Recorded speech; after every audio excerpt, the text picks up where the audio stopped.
Bonjour, bienvenue à notre méditation sur la grâce. Aujourd'hui, c'est le 8 mars et je voudrais lire dans Matthieu chapitre 7, versets 21 à 23. Ceux qui me disent Seigneur, Seigneur n'entreront pas tous dans le royaume des cieux, mais seulement celui qui fait la volonté de mon Père céleste. Beaucoup me diront ce jour-là, Seigneur, Seigneur, n'avons-nous pas prophétisé en ton nom? N'avons-nous pas chassé des démons en ton nom?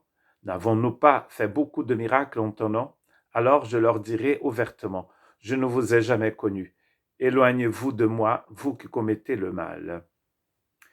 Ça fait partie de ces textes de la Bible, donc Matthieu 7, 21 et 23, qui se trouve d'ailleurs dans ce que nous appelons le sermon sur la montagne, qui commence dans le chapitre 5 avec les béatitudes et finissent avec les deux maisons, la parabole des deux maisons.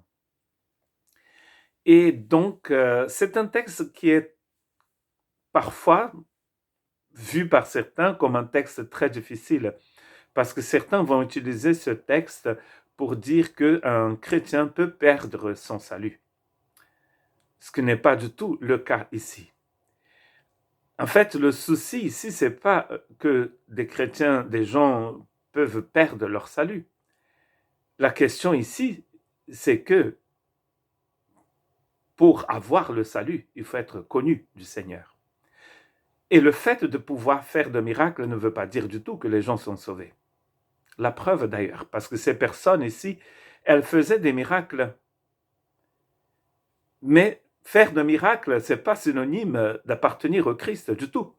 Je ne sais pas si vous avez déjà lu dans les Écritures que des gens qui n'étaient pas du tout croyants en Dieu, en Christ, en Dieu, ne faisaient aussi des miracles, comme les magiciens de Pharaon, qui imitaient en fait même les plaies d'Égypte. Certaines, ils ont pu imiter. Aaron a transformé son bâton en serpent, les magiciens aussi. Hein. Bon, c'est vrai que le serpent de Aaron a dévoré celle des magiciens d'Égypte. Donc ici, dans ce texte de Matthieu 7, Jésus est en train de montrer que pour rentrer chez lui, il faut qu'il soit connu de lui. Et donc, à mon avis, la clé ici de ce texte, c'est le verbe connaître. Et je suis allé regarder, parce que parfois on pense savoir, mais c'est très important de comprendre ce que ça veut dire vraiment. Et j'ai vu et donc que ce verbe-là, en grec, veut dire connaître quelqu'un par l'expérience qu'on a avec la personne, par une relation que nous avons avec cette personne. Ce n'est pas une connaissance d'entendre parler de quelqu'un. Et d'ailleurs, le texte, pardon, euh, le verbe dans l'Ancien Testament parlait, parlait tout simplement d'une relation sexuelle aussi. Adam a connu Ève et Ève est devenue enceinte. L'équivalent, pardon, le mot que je cherchais, c'est le verbe équivalent, le mot équivalent, le verbe équivalent. Et donc c'est ça la clé ici, connaître et être connu du Christ.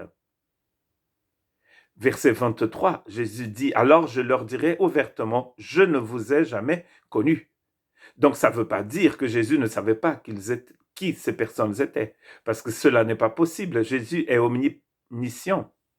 Il savait exactement qui ces gens étaient. Il sait exactement qui tu es, que nous sommes, qui je suis. Il sait où j'habite, il sait comment je m'appelle, qui étaient mes ancêtres, il connaît tout sur moi.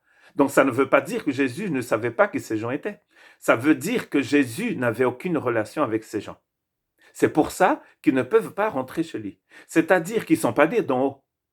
Ah, mais ils font des miracles. Mais cela ne veut rien dire du tout. D'ailleurs, la preuve est ici, parce que Jésus ne les connaissait pas. Mais il faisait des miracles au nom du Seigneur.